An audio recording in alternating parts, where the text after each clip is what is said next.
you could state your name and say where we are right now. My name is Amy Thompson, and we're in Taos, New Mexico, at the Neem Karoli Baba Ashram, Hanuman Temple. And can you explain what that is? Or what this place is? This place is it's a place to honor Hanuman, who was one of the Hindu deities, and he represents pure devotion. So his whole being is for devotion to God, or Rama, and so he is his spirit is kept alive through the offerings that are made every morning and every evening, through singing, offering food, offering water, offering songs. And this whole practice is called Bhakti Yoga. So it's one of the branches of Hinduism that has to do with devotion to God and singing and making offerings and being aware that all of our life isn't our life. It's everything we do is for God. Everything we are is because of the grace of God. And how, did you grow up practicing this type of spiritual practice? No. So how did you get here? Or maybe what was one influential event that got you here? I feel that the life story, a lot of what brought me here was being diagnosed with a very serious illness, maybe 7-8 years ago. And I started meditation at that time, in Buddhist meditation. And then some, years went by, and I became more involved with the meditation practice. And by that time I was living in Albuquerque, and a friend invited me to come visit here. And we just came for a short time. But then when I returned on my own, I just felt this flow of tears, and realizing that this devotion, or the singing and the children and the food, are all of these ways of connecting with God that I was missing in a more it's a more little drier practice, the meditation. So I just felt drawn to come back a few months later, and now I'm staying here for a longer time, and yeah. So I feel that it's more that life, or Hanuman, Neem Karoli Baba is the guru here, that is the teacher. Devotees of him come from all around the world and around the United States. And I feel that I was led here, not so much that I came, but Definitely. Yeah.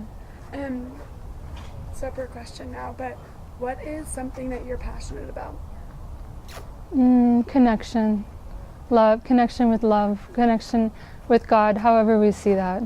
So it's like, what's the most true thing for the present moment? Not the idea we have of ourselves, not where we think we're going, and what the connection might be to be very quiet for a very long time. It's not necessarily a lot of conversation, but sometimes it is just connecting with people, staying aware and grateful. Gratitude. That's great. Great. And Yeah. And throughout some of your experiences that you've talked about, what is a personal character strength that you've seen? Like a personal character strength that has risen throughout some of those experiences of coming to this ashram and practicing. I see. In myself. Mm-hmm. That wasn't present before. Or that maybe you didn't see as clearly before, but now.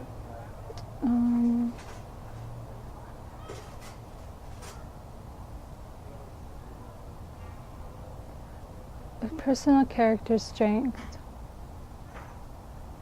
Well, I can see that before there was a lot of self-doubt and self-deprecating thoughts.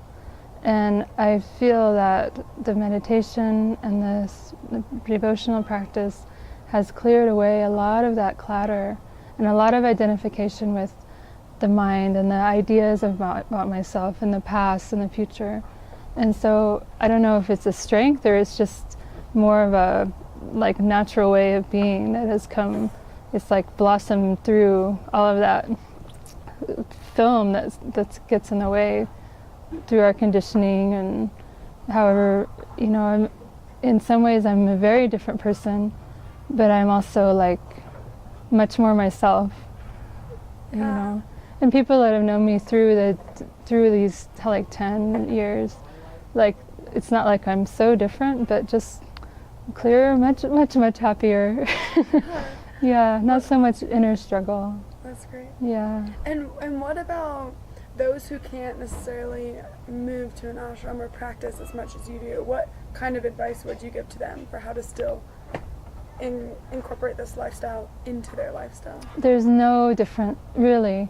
It's like everything that happens here can happen while you're working, at your job, at school. It's all working with the mind, really, and being present. You're here now. That's the whole, like, one of those simple but very profound teachings here from Ram Dass, and also spiritual teachers all around, that the only truth is what's happening right now. And even that is an illusion. So it's like we benefit ourselves and others around us by just returning to the present. And some simple meditation, like you can do at home, 10 minutes in the morning, find a small group that's meeting wherever you're living, or there's all kinds of instruction online.